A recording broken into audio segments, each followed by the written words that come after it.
Operation tiger Surat सक्रिय आहे. काँग्रेसचे माजी आमदार रवींद्र दंगेकर आज शिवसेनेत पक्ष प्रवेश करतात. तुमची त्यांची बरोबर जवळपास 3 ते 4 वेळा भेट देखील झालेली आहे. काय सांगाल पक्ष प्रवेश? पुण्याचे माजी आमदार रवींद्रजी दंगेकर हे माझे अतिशय जवळचे मित्र आहेत. परंतु त्यांची माझी जी भेट झालेली होती ती एका वैयक्तिक त्यांच्या कामानिमित्तानं झालेली होती. आज मला तुमच्याकडनं कळलेलं आहे की ते शिवसेनेमध्ये माननीय एकनाथ शिंदे साहेबांचं नेतृत्व आज स्वीकारणार आहेत. 7 वाजता त्यांचा पक्षप्रवेश आहे.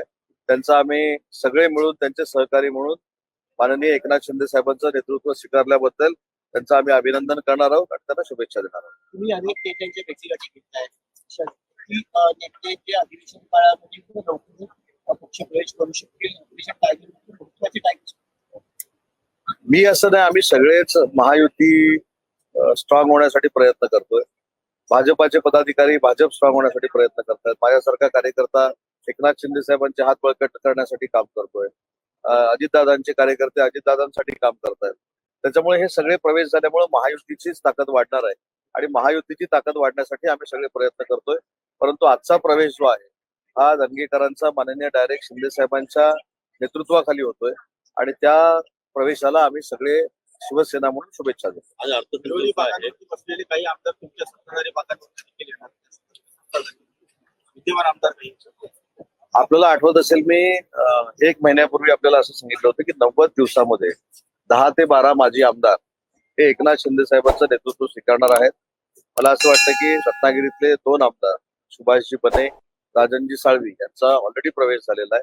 आज तुमच्या माध्यमातून मी ऐकलं की रवींद्रजी दंगेकर देखील प्रवेश करतात. ते तिसरे आहेत आणि अजून 2 पुण्यातले माजी आमदार आहेत ते देखील प्रवेश करण्याच्या मार्गावर आहेत. त्यामुळे ही संख्या आताच 1 महिन्यामध्ये 6 झालेली आहे.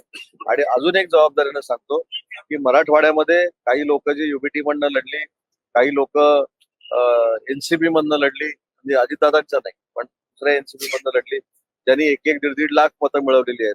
अशी लोक देखील शिंदे साहेबांच्या संपर्कामध्ये आहेत आणि शिवसेना मजबूत होण्यासाठी, शिंदे साहेबांचे हात बळकट करण्यासाठी ही सगळी मंडळी भविष्यामध्ये शिवसेनेमध्ये येणार. आज अर्थसंकल्प आहे.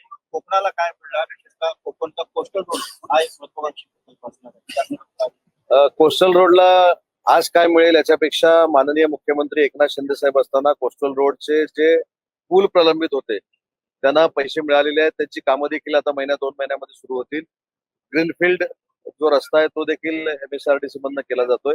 परंतु आज अजितदादा जे अर्थसंकल्प मांडतील ते भरीव शेतकऱ्यांसाठी, युवकांसाठी, महिला भगिनींसाठी, महाराष्ट्रातल्या सगळ्याच विभागासाठी चांगल्या पद्धतीनं पैसे उपलब्ध करून देतील याची आम्हाला खात्री.